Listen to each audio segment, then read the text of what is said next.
April 19th, Liverpool traveled to Bergamo, Italy, to face Atalanta, led by coach Gian Piero Gasperini. Klopp and his team went to Italy with the mindset that they had to score at least 3 goals if they wanted to keep their hopes alive in this year's Europa League after losing at home at Anfield. In the first leg, Captain Van Dijk shared, "If you don't believe in the team, there's no reason to go to Italy at all. We lost 0-3. It's tough, but the whole team needs to rally to prepare for the second leg." Indeed, after the match, many of the Kop fans may have felt disappointed with the performance of the players on the field. With the setbacks before the second leg began and the determined statements made by Liverpool's players, people expected more from the Kop. After 90 minutes at the Atleti Azzurri d'Italia, only 1 goal was scored from the penalty spot for Liverpool. Specifically, according to statistics after the match, Liverpool had 70% ball possession and took 10 shots compared to Atalanta's 8, and half of those were on target. Additionally, Liverpool missed 2 opportunities to score a goal to equalize, with Salah being the culprit.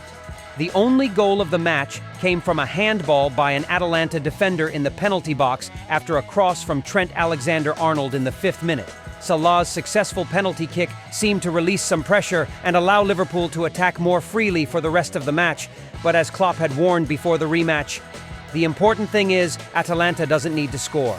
Their job is simply to defend and play it safe, to maintain the huge advantage from the first leg. Yet Atalanta almost scored to crush Liverpool's hopes if Toon Koopmeiners, an Italian midfielder, wasn't offside after putting the ball into Alisson Becker's net. Liverpool's attack wasn't strong, and the defense was also lackluster. Despite having a higher ball possession rate than the home team, Liverpool lost the ball 167 times over 90 minutes.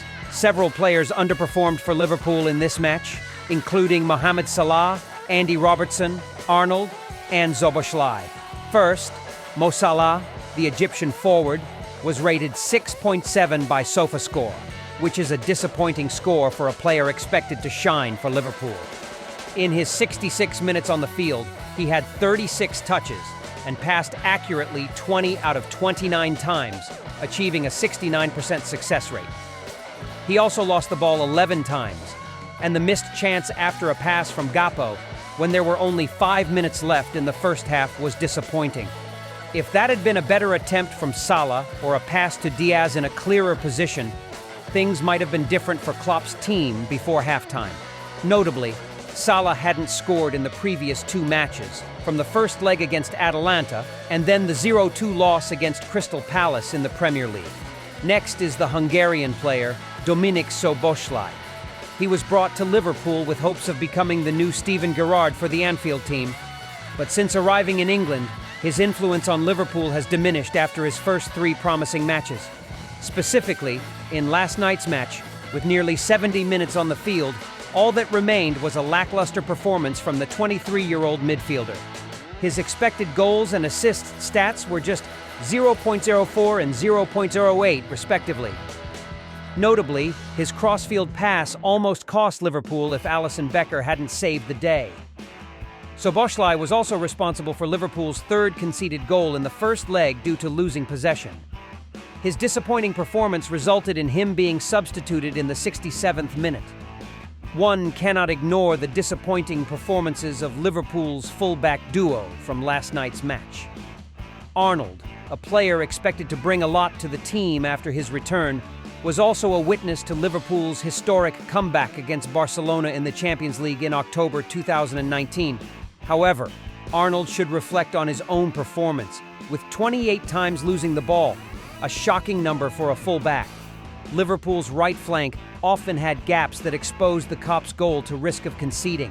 His attacking play also fell short, with skills considered his strengths not contributing to Liverpool scoring more goals. It might be time for Arnold to consider a regular spot in Liverpool's lineup, especially with young talent Connor Bradley showing promising performance and spirit. On the other side, Scottish defender Robertson also had a lackluster day, earning the lowest rating among Liverpool players with 6.5 from SofaScore. 9 long passes with only 2 successes were not enough to gain the upper hand for Liverpool's Europa League semi-final ticket. Both Arnold and Robertson were replaced in the middle of the second half. On Platform X, Many Liverpool fans expressed their frustration with the team's failure. Shameful. Get rid of these players. What a joke. Really disappointing. The worst performance in 7 consecutive matches, bad players, bad coach. Some other fans made comments about Klopp. Jurgen Klopp began his journey at Liverpool by instilling trust. And now, with news of his departure, the cycle seems to have ended, and we're left doubting again. I'll support this team whether they win or lose, but that was a terrible performance and showed no determination. After all Klopp has done for us, I thought they'd play better today. Thank you, Klopp. You can go now. Speaking to TNT Sports after the match, Van Dijk expressed a disappointment with Liverpool's European campaign ending and admitted there's much work to be done. Today was a good match, a great battle. Obviously, we won but couldn't secure the ticket to advance. Overall, it was much better than the previous week, but still not enough. The Dutch centre-back added, "In the first half, we played better and created more chances. That was necessary. Unfortunately, we couldn't get the second goal. I think if we had scored twice, things could have changed dramatically. We're disappointed to be eliminated because we really wanted to win. But last week's loss ruined everything. Coach Jurgen Klopp had reasons to be disappointed, even though they beat Atalanta in the second leg."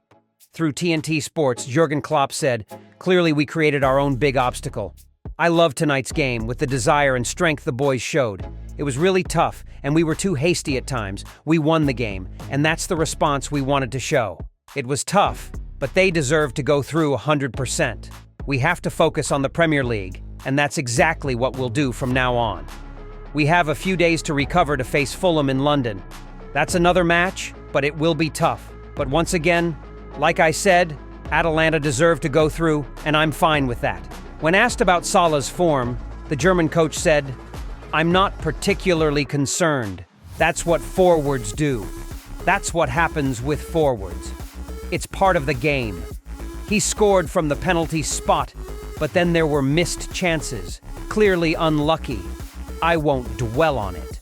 Liverpool's unconvincing performance in the recent match has raised concerns among the team's supporters that after coach Jurgen Klopp leaves, Liverpool might not retain its position with the current squad. Alongside finding a new head coach for Anfield, this club's management might need a major roster overhaul as several players are expected to leave this summer. Most notably Mohamed Salah, with rumors of the Liverpool star potentially heading to Saudi Arabia to play.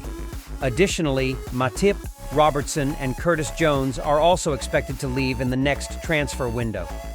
Thus, Liverpool might need a major overhaul and a post-Klopp revolution to aim for further goals next season, which will mark their return to the Champions League. With an aggregate 1-3 loss to Atalanta, Liverpool has officially bowed out of the Europa League. Now Liverpool has only the Premier League left to compete, where they are third behind Man City and Arsenal. However, the 57-year-old coach has at least one trophy to comfort himself with when he leaves Liverpool at the end of the season, which is the EFL Cup.